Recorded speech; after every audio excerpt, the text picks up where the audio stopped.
the other fancy sayings in our talk is that we treat and shuffle our feet.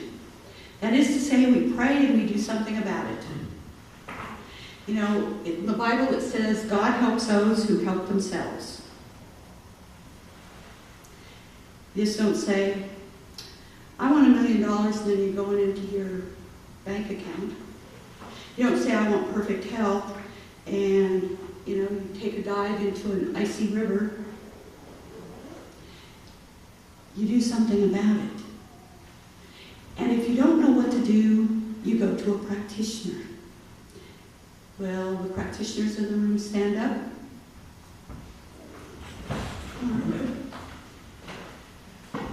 Now these are just a sample of the practitioners we have in the room today. Thank you, practitioners. Do you know how to reach a practitioner? Open your program. Names, phone numbers, you've got it in your hand. See a practitioner. Debbie Ford says something about not practitioners necessarily, but how you're going to be a good practitioner yourself of this philosophy. And she said, we need to encode our lives with a divine consciousness.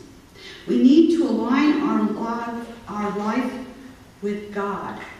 When we fully understand that it's our job to bring the full and holy moment of compassion, forgiveness, and love to our wounded hearts, we do this. You notice it didn't say go find somebody else to do this for you. This is one of the good news of this teaching.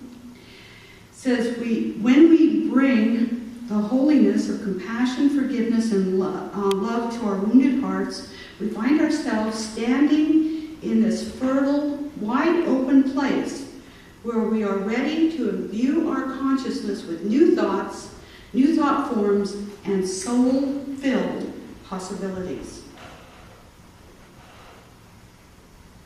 You want it? Try it. Do you really want it? Go for it. Make that your word. Make that your intention. Make that your energy. That my soul's possibility blossom in this moment.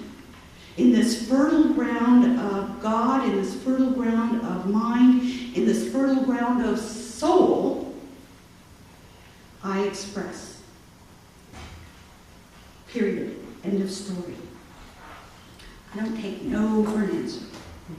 Now the next soul, S-O-L-E, is the bottom surface of a foot. Now we all have at least one of these souls. Most of us two. Simply put, the whole building of our consciousness starts with you and it ends with you. You can choose to ask other people to walk along with you in your journey or on your path, but taking that step and then the next one and then the next one is really up to you. And part of that was addressed this morning by the practitioner of the day, Russell Shorey, when he talked about one of the things he liked most was about at the center was the classes.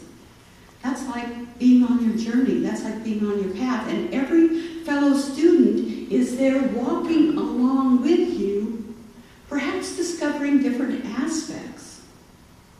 But there, in the moment of discovery and experience, the classes bring forth. How many people in here have not taken a class in the calendar year 2011? Okay, teachers, look around. Invitations are being sent out immediately.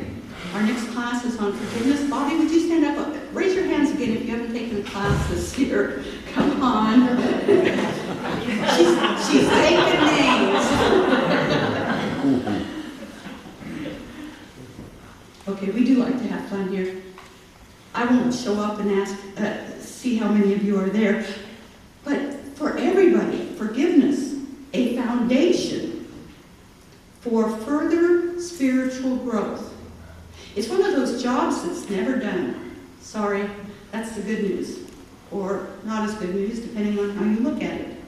But forgiveness, a cornerstone to growing yourself into an adult spiritual being.